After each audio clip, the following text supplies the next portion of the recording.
ಬೇಡ ಗೌರಿ. ಅಕ್ಕ ಬೆಳಗ್ಗೆಯಿಂದ ಏನೂ ತಿಂದಿಲ್ಲ, ಕಾಫಿ ಆದ್ರೂ ಕುಡಿ ತಗೋ. ಇಲ್ಲ ಗೌರಿ, ನನಗೆ ಕುಡಿಯೋ ಮನಸ್ಸಿಲ್ಲ. ನನಗೆ ಕುಡಿಬೇಕು ಅನ್ಸಿದ್ರೆ ನಾನೇ ನಿನ್ನನ್ನು ಕೇಳ್ತೀನಿ. ಈಗ ನಾನು ಬಿಟ್ಬಿಡು. ಗೌತು, ನಾನು ಡ್ಯೂಟಿಗೆ ಹೋಗಿ ಬರ್ತೀನಿ. ಅಕ್ಕ ನೀನ್ ಕೆಲ್ಸಕ್ಕೆ ಹೋಗಲ್ವಾ?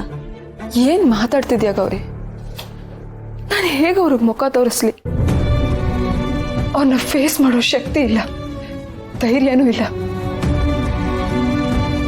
ಅವ್ರ ದೃಷ್ಟಿಲಿ ನಾನು ಆಲ್ರೆಡಿ ಕೆಟ್ಟೊಳಗೋಗಿದ್ದೀನಿ. ಈ ಮುಖ ಇಟ್ಕೊಳ್ಳೋರ ಹತ್ರ ನಾನು ಹೇಗೆ ಹೋಗ್ಲಿ? ಅದಕ್ಕೆ ರೆಸಿಗ್ನೇಷನ್ ಕೊಡೋಣ ಅಂತ ಅನ್ಕೊಂಡಿದ್ದೀನಿ. ಗೌತು, ನೀನು ಅವ್ರಿಗೆ ರೆಸಿಗ್ನೇಷನ್ ಲೆಟರ್ ಕೊಡೋಷ್ಟರಲ್ಲಿ ಅವರು ನಿಂಗೆ ಟರ್ಮಿನೇಟ್ ಲೆಟರ್ನ ರೆಡಿ ಮಾಡಿರ್ತಾರೆ. ಏನು ಮಾಡೋದು ನಿಕ್ಕೆ? ಫಾರ್ಮಾಲಿಟೀಸ್ಗಾದ್ರೂ ಹೋಗಿ ಕೊಡ್ಬೇಕಲ್ವಾ? ಇರು, ಲೆಟರ್ ತಗೊಂಡು ಬಂದು ಕೊಡು. ಅಕ್ಕ ನೀನ್ ಏನ್ ಮಾಡ್ತಿದ್ಯಾ ಅಂತ ನಿನಗೆ ಗೊತ್ತಾಗ್ತಿದ್ಯಾ? ಮತ್ತೆ ತಪ್ಪು ಮಾಡಕ್ ಹೊರಟಿದ್ಯಾ ನೀನು? ಏನು ತಪ್ಪು? ನಾನು ಇಷ್ಟೆಲ್ಲ ಮಾಡಿದ್ಮೇಲೂ ಅವ್ರು ನನ್ನ ಕಂಪ್ನಿಲಿ ಕೆಲಸ ಇಟ್ಕೋತಾರೆ ಅಂತ ಅನ್ಕೊಂಡಿದ್ಯಾ? ಅದ್ರ ಬದಲು ನಾನು ಅವ್ರಿಗೆ ಲೆಟರ್ ಕೊಡೋದು ಒಳ್ಳೇದು.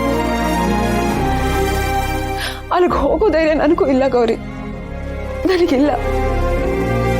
ಅಕ್ಕ ನೀನ್ ತಪ್ಪೇ ಮಾಡಿರ್ಬೋದು, ಆದ್ರೆ ನೀನ್ ತಪ್ಪು ಮಾಡಿದ್ದು ಅವ್ರ ಪ್ರೀತಿಗಾಗಿ ಅಲ್ವಾ?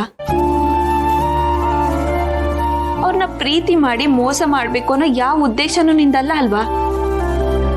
ಈಗ ನೀನು ಇದನ್ನ ಅವ್ರ ಕೈ ಕೊಟ್ಟು ಕಳ್ಸಿದ್ರೆ ನಿಜವಾಗ್ಲೂ ಅವ್ರ ದೃಷ್ಟಿಲಿ ಕೆಟ್ಟೋಳೆ ಆಗ್ಬಿಡ್ತೀಯ ಅಕ್ಕ.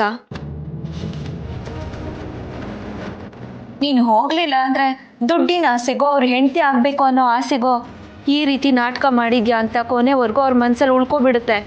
ಅದಕ್ಕೆ ಇನ್ನು ಏನು ಮಾಡಬೇಕು ಅಂತ ಅನ್ಕೊಂಡಿದ್ಯಾ? ನೀನೇ ಹೋಗಿ ಅವ್ರ ಜೊತೆ ಮಾತಾಡಿ ನಿನ್ನ ಮನ್ಸಲ್ಲಿರೋದನ್ನ ಹೇಳ್ಕೊ ಅಕ್ಕ.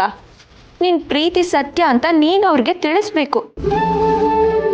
ನೀನು ಹೋಗಿ ಹೇಳಿದ್ಮೇಲೆ ನಿಜವಾಗ್ಲೂ ಅವ್ರ ಮನ್ಸಲ್ಲಿ ಪ್ರೀತಿ ಇದ್ರೆ ಖಂಡಿತವಾಗ್ಲೂ ಅವರು ಒಪ್ಕೋತಾರೆ.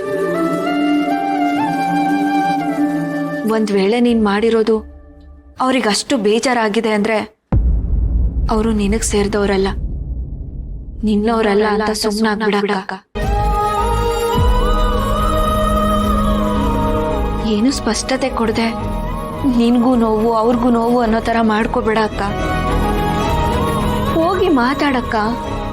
ನೀನ್ ಮಾಡಿರೋ ತಪ್ಪೇ ಆಗಿರ್ಬೋದು, ಆದ್ರೆ ನಿನ್ ಮನ್ಸಲ್ಲಿರೋ ಪ್ರೀತಿ ಸುಳ್ಳಲ್ಲ ಅಂತ ಅವ್ರಿಗೆ ಹೇಳು. ಅವ್ರಿಗೆ ಅರ್ಥ ಮಾಡ್ಸಕ್ಕ. ನಾನು ಹೇಗೆ ಹೇಳಿ?